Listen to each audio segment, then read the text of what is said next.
ஜெய ஜெய சங்கர ஹர ஹர சங்கர. ஸ்ரீ மகாபெரியவா சரணம். தெய்வத்தின் குரல் 2ஆம் பாகம். குரு நம்மை நாமாக்குகிறவர். குருகுலவாசம். அந்த காலத்தில் ஒவ்வொரு பிதாவுக்கும் வேத சாஸ்திரங்கள் நன்றாக தெரிந்துதான் இருந்தது. இருந்தாலும் அவரவரும் தம் பிள்ளைகளுக்கு தாங்களே கற்றுக் கொடுக்காமல் இன்னொரு குருவிடம் கொண்டு போய் விட்டார்கள். ஏன்? அப்பா பிள்ளை என்றால் ரொம்பவும் சுவாதீனம் கொடுத்து போய்விடும். அப்பாவும் செல்லம் கொடுத்து விடுவார். பிள்ளையும் சுவாதீனத்தால் அவருக்கு ரொம்பவும் அடங்கி நடக்காமல் ஸ்வதாந்திரியமாக இருக்க பார்ப்பான்.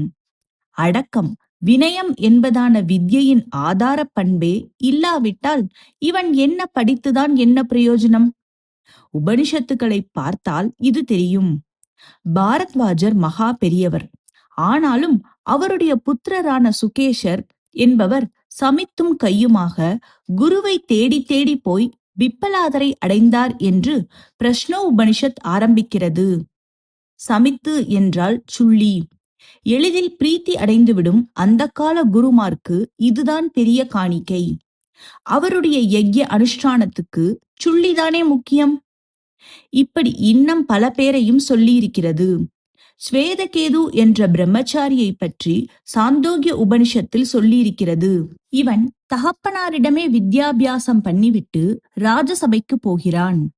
அங்கே ராஜாவா இருந்த சத் வித்வானான பிரவாகனர் இவனை கேள்விகள் கேட்கிறார். இவனுக்கு ஒரு கேள்விக்கு கூட பதில் சொல்ல தெரியவில்லை. பிதாவிடமே வித்யாபியாசம் பண்ணினால் பிரயோஜனமில்லை என்று இங்கே இன்டைரக்டாக மறைமுகமாக சொல்லுகிற மாதிரி இருக்கிறது. அடக்க குணம் வருகிறது ரொம்பவும் கஷ்டம். அதுவும் கல்வி கற்க கற்க தான் அறிவாளி என்ற அகங்காரமும் ஏறிக்கொண்டேதான் வரும் என்பது இந்த ஸ்வேதகேதுவின் இன்னொரு கதையிலிருந்து தெரிகிறது.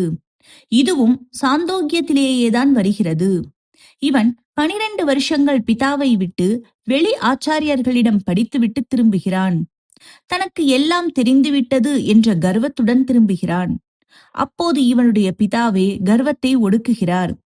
பிரம்மத்தை பற்றி அவனிடம் கேட்டு அவனுக்கு அது அடியோடு தெரியவில்லை என்று அவனே உணர்ந்து தலை குனிந்து தம்மிடம் உபதேசம் வேண்டும்படி பண்ணுகிறார். அடக்கம் வேண்டும் என்பதற்காகவேதான் குருகுலவாசம் என்று வைத்து வீட்டை விட்டு பிள்ளைகளை அங்கே அனுப்பி வைத்தார்கள். இப்போது வீட்டை விட்டு ஹாஸ்டல் என்று வெளியே போகிற போது வீட்டில் வளருவதை விட இவன் இன்னும் ஒழுங்கு தப்பி போகிறதைத்தான் அதிகம் பார்க்கிறோம். அந்த நாளில் இப்படி இல்லாமல் இருந்ததற்கு முதல் காரணம் ஆச்சாரியனாக இருக்கப்பட்டவனின் வாழ்க்கை உதாரணம். இரண்டாவதாக பிரம்மச்சாரிக்கு வைத்த அநேக நியமங்கள், குறிப்பாக பிக்ஷாசரியம். பிக்ஷாசரியம் என்றால் பிச்சை எடுப்பது என்று அர்த்தம். பூணல் போட்டவுடன் பாலனை பார்த்து தகப்பனார் பிக்ஷாசரியம் சர என்கிறார். பிச்சை வாங்கி குருவிடம் கொடுத்து அதில் அவர் கொடுப்பதை சாப்பிடும் நியமத்தை மேற்கொள்ளு என்று அர்த்தம்.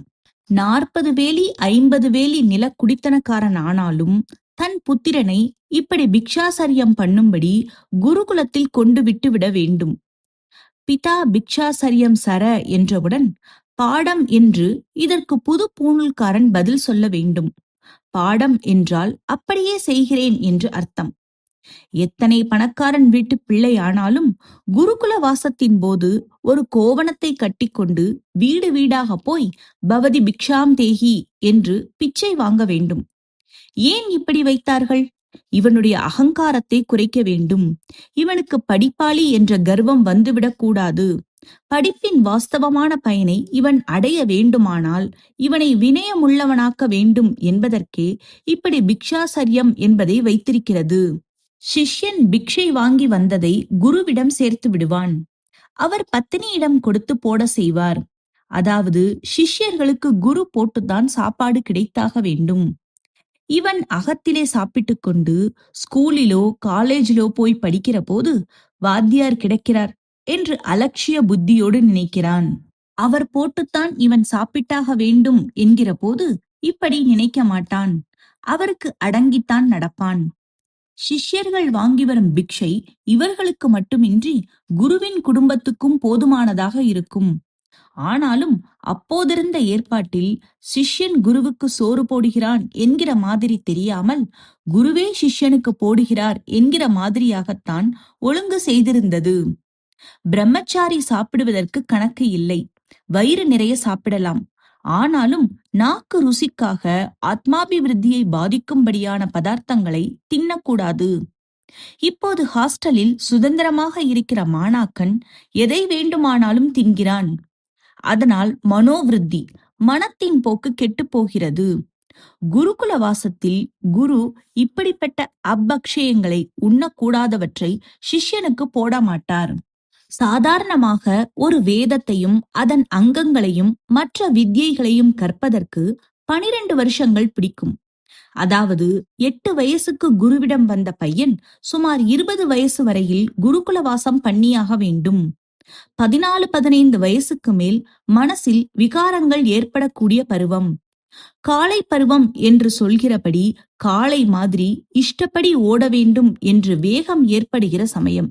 இப்படிப்பட்ட சமயத்திலே சாந்தராகவும் பிரியராகவும் நல்ல சீலமுள்ளவராகவும் இருக்கிற குருவிடத்திலே படித்துக்கொண்டு பிக்ஷாசரியம் பண்ணி வருவதானது பிரம்மச்சாரியின் இந்திரியங்களை கட்டுப்படுத்தி அவனை நல்ல பிரம்ம தேஜஸ் உள்ளவனாக ஆக்குகிறது. சரியாக இந்த விகாரங்கள் வேகங்கள் தோன்றுகிற காலத்திலேயே இவனுக்கு குருகுல வாசத்தையும் பிக்ஷாசரியத்தையும் ஏற்படுத்தினால் அது விபரீதமாகத்தான் ஆகும்.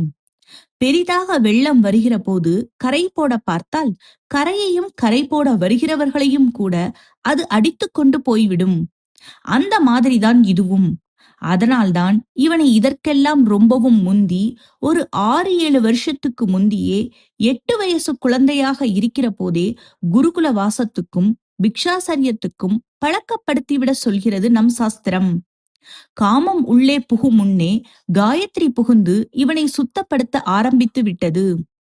அதுவும் இதர பிரம்மச்சரிய ஆசிரம நியமங்களும் எல்லாவற்றுக்கும் மேல் பிக்ஷாசரியமும் இவனுக்கு அடக்கத்தை உண்டாக்கி விடுகின்றன. இதில் இந்திரிய அடக்கமும் சேர்ந்து விடுகிறது. பிரம்மச்சாரி என்பவன் பேருக்கு அப்படி இல்லாமல் வாஸ்தவமாகவே அப்படி இருப்பான்.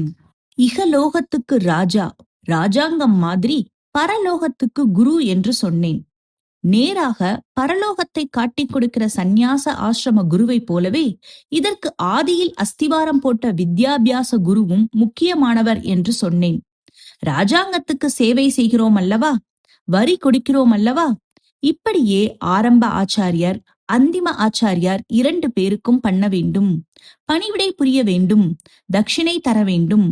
நாம் ஒருத்தருக்கு ஒன்றை தராமல் அவரிடமிருந்து மட்டும் பிரயோஜனத்தை அடைந்துவிட முடியாது. எந்த வஸ்துவானாலும் அதற்கு விலை கொடுத்து வாங்கினால்தான் நம்மிடம் நிலைத்து நிற்கும். சந்நியாச குருவுக்கு தட்சிணை என்று அதிகம் வேண்டாம், பணிவிடையே முக்கியம்.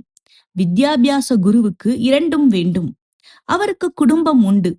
அதற்கு பிக்ஷாசரியம் செய்து பெற்று வந்த அன்னம் மட்டும் போதாது. இந்த குரு யக்யாதி கர்மா அனுஷ்டானங்கள் பண்ண வேண்டியவர்.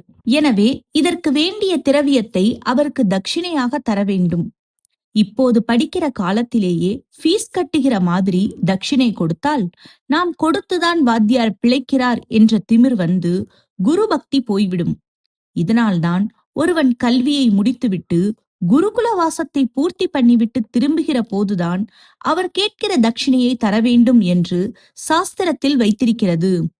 குரு செய்ததற்கெல்லாம் பிரதி செய்யவே முடியாது என்றாலும் முடிந்த மட்டும் சேவை செய்து காணிக்கை கொடுக்க வேண்டும்.